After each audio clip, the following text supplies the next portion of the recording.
frère parent serreur. Moïse qui est là, donc ici aujourd'hui c'est les Toucouleurs qui organisent, peut-être que nous avons la chance de pouvoir ramener à la maison un butin très colossal, un butin important, parce que tout ça ce sont nos frères. Je vous distingue aussi ma sœur Rokhaya Sall, qui est très proche de nous, qui fait un travail très discret, en toute humilité, nous la saluons aussi. Ce jour est un très grand jour, c'est le 56e anniversaire de notre accession à l'indépendance. Accéder à l'indépendance, ça veut dire être aujourd'hui reconnu comme un sujet du droit international, avec un siège à l'Assemblée générale des Nations Unies, parlant, décidant, contribuant à la décision sur ce qui façonne aujourd'hui le monde, ce qui façonne le développement économique et social du monde, ce qui aujourd'hui contribue à la paix, à la stabilité de la planète. Depuis notre accession à l'indépendance, dans un premier temps, c'était le 4 avril, ça c'est le transfert des compétences à la Fédération du Mali. Comme vous le savez, le président Senghor était très attaché à l'intégration africaine. Ne voulait pas ce qu'on appelait la balkanisation. Dès 1956, avec la loi de fer, il a appelé les citoyens africains à éviter la balkanisation, c'est-à-dire l'émiettement de nos territoires africains.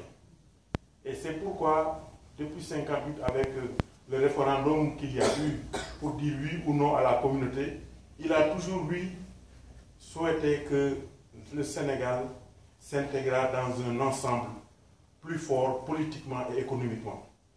Donc, le projet, c'était de mettre le Sénégal avec la Haute-Volta devenue Dahomey, devenue Burkina Faso, avec le Dahomey devenu aujourd'hui Bénin, et le Mali qui était le Soudan français, avec le Sénégal. Donc, c'était 4 pays qui étaient supposés aller à ce grand ensemble ouest-africain. Malheureusement, les 2 autres ont désisté et il ne restait que cette portion congrue entre le Soudan français et le Sénégal. Et ce sont ces 2-là qui ont reçu le 4 avril ce transfert de compétences. Comme vous le savez, les fédérations à 2, ça ne marche pas. Et le 20 juin, quand on a eu l'indépendance effective, dans la nuit du 19 au 20 août, il y a eu la séparation entre le Mali et le Sénégal. Et pourtant, jusqu'à présent, ces 2 pays partagent cette même devise, un peuple, un but, une foi. Parce qu'on a voulu aller ensemble, mais les fédérations à 2, c'est extrêmement difficile, c'est compliqué, et c'est pourquoi ça n'a pas marché techniquement. Si on avait un 3e élément, ça permettrait de balancer et d'éviter la rupture. Malheureusement, cette rupture s'est produite le 19, dans la nuit du 19 au 20 août, et le Sénégal a pris son indépendance, le Mali a pris son indépendance, et en 1961, la première fête de l'indépendance, le défilé, a eu lieu le 4 avril, parce que c'est la date charnière où nous avons reçu en fait le premier transfert de pouvoir de la République française à nos 2 pays, la fédération. Donc c'est un jour extrêmement important pour nous, que nous célébrons dans la fierté et la dignité.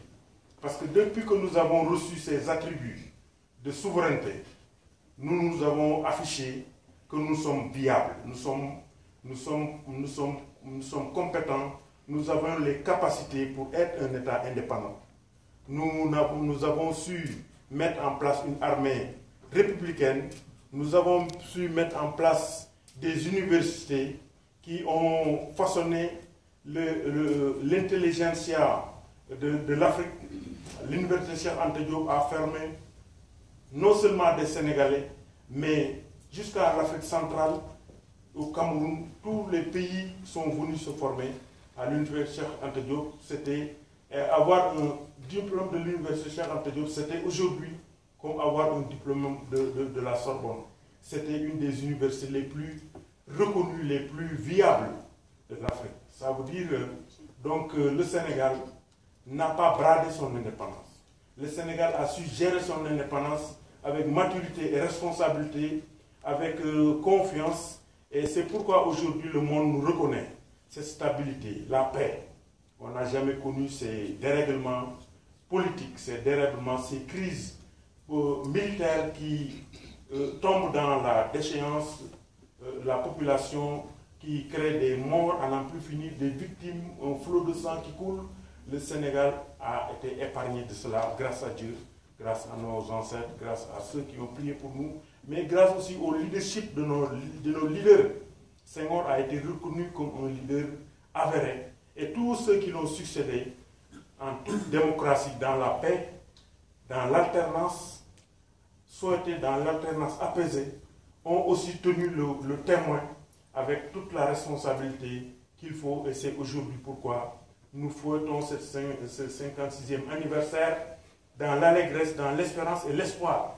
Et nous pensons que Dieu nous préservera et nous donnera les moyens de continuer à célébrer ce jour aussi longtemps que notre démocratie nous permettra de rester un pays apaisé, une démocratie, une économie forte.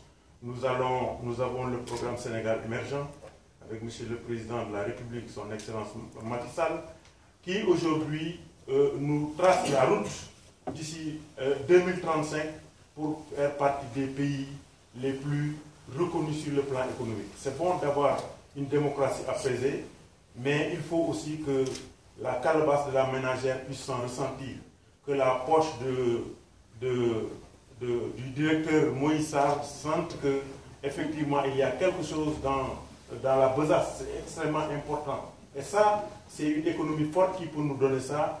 Et hier, le président de la République le rappelait dans son message, nous avons trouvé du pétrole et du gaz, ça va nous permettre même de ne plus d'abréger, au lieu d'aller jusqu'en 2035, d'abréger de 10 ans cet épisode pour être un pays émergent. Et ça, nous devons remercier le bon Dieu pour cette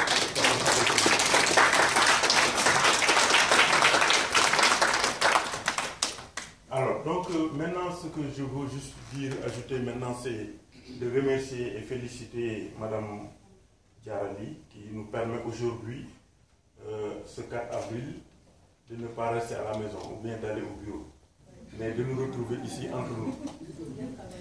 Voilà, nous avons l'habitude de célébrer et nous allons célébrer dans le faste qu'il faut, dans l'allégresse qu'il faut, dans aussi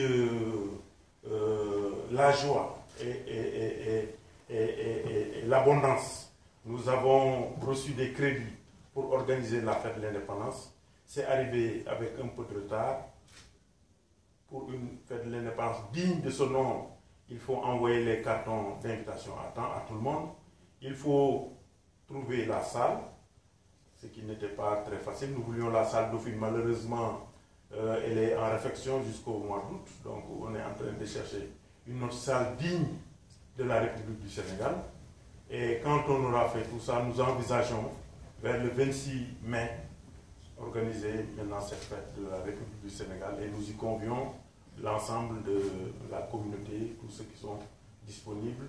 Nous allons emboîter le pas à Madame Diarali qui a eu cette initiative de nous retrouver ici et faire quelque chose de grand. Encore une fois, toutes nos félicitations, Madame, pour cette initiative. Nous sommes très satisfaits et fiers, c'est pourquoi nous sommes là avec mon épouse et nous avons trouvé